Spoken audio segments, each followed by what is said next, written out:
शिक्षित नहीं बनेगा, वो संघर्ष के नाम पर अपने लोगों से ही लड़ता रहेगा।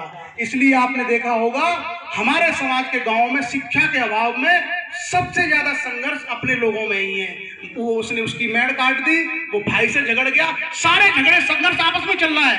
क्योंकि शिक्षा होती तो हमें पता चल जाता कि ये संघर्ष अशिक्षा से करना है, ये संघर्ष पाखंडों से करना है, ये संघर्ष अज्ञान से करना है। शिक्षा नहीं है तो संघर्ष आपस में चल रहा है, तो जो कुछ कमाते हैं वो भी हमारे आपसी संघर्ष में खर्च हो जाता है। इसलिए मेरा आप सभी लोगों से आग्रह है कि हम लोग अपने समाज की बुनियाद का आधार शिक्षा को बनाएं। और हमने इसके लिए सेटअप तैयार किए हैं पूरे देश में। आपने सुना होगा लक्ष्य आपने बहुत सुना होगा।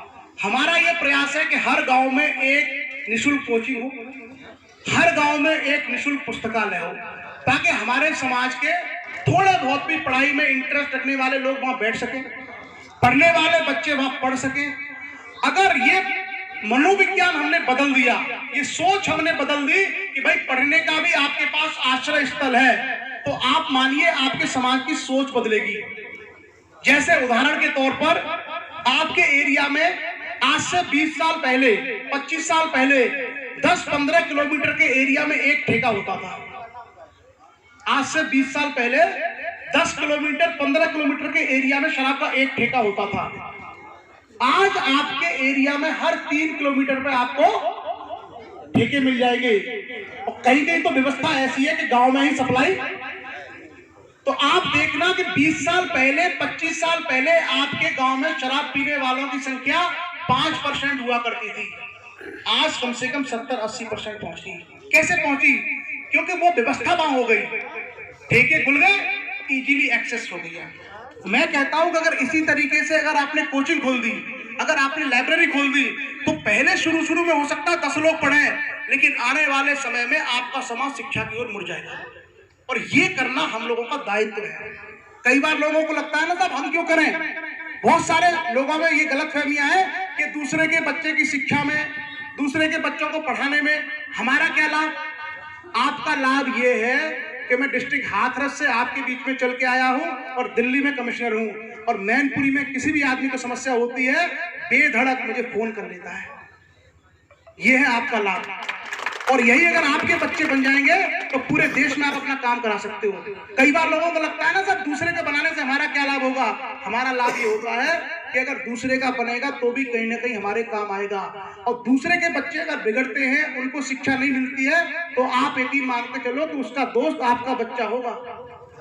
और एक अपराधी दूसरे अपराधी को अपराधी बनाता है। अगर आपके गली मोहल्ले में कोई बच्चा अनपढ़ है, अपराधी हो गया, तो आने वाले समय में आपके बच्चे को भी वो अपराध में डालेगा।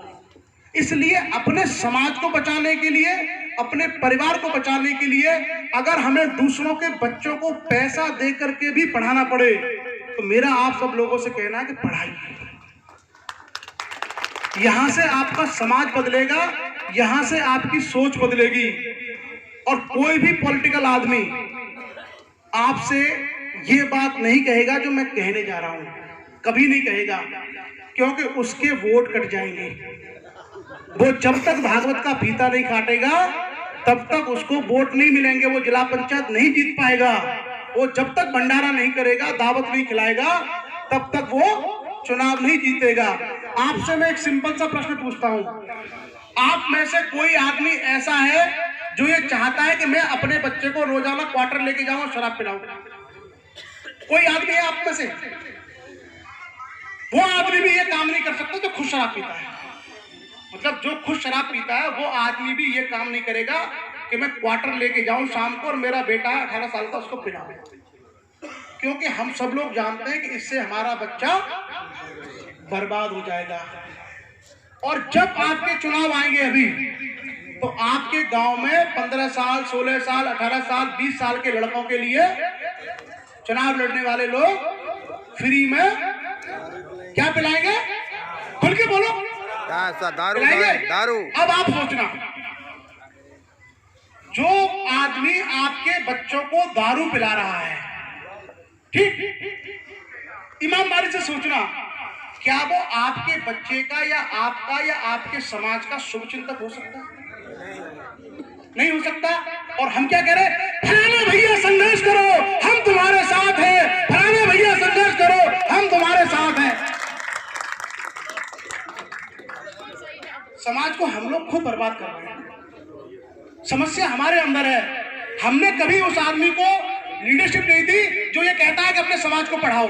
हमने कभी उस आदमी को लीडरशिप नहीं दी जो कहता है कि आपके बच्चों को किताब बांटूंगा। हमने कभी उस आदमी को अपना नेता नहीं माना जो कहता है कि बिजनेस करो, आगे बढ़ो। गलतियां हम खुद करते हैं और कहते हैं कि नेताओं ने हमें बर्बाद कर दिया।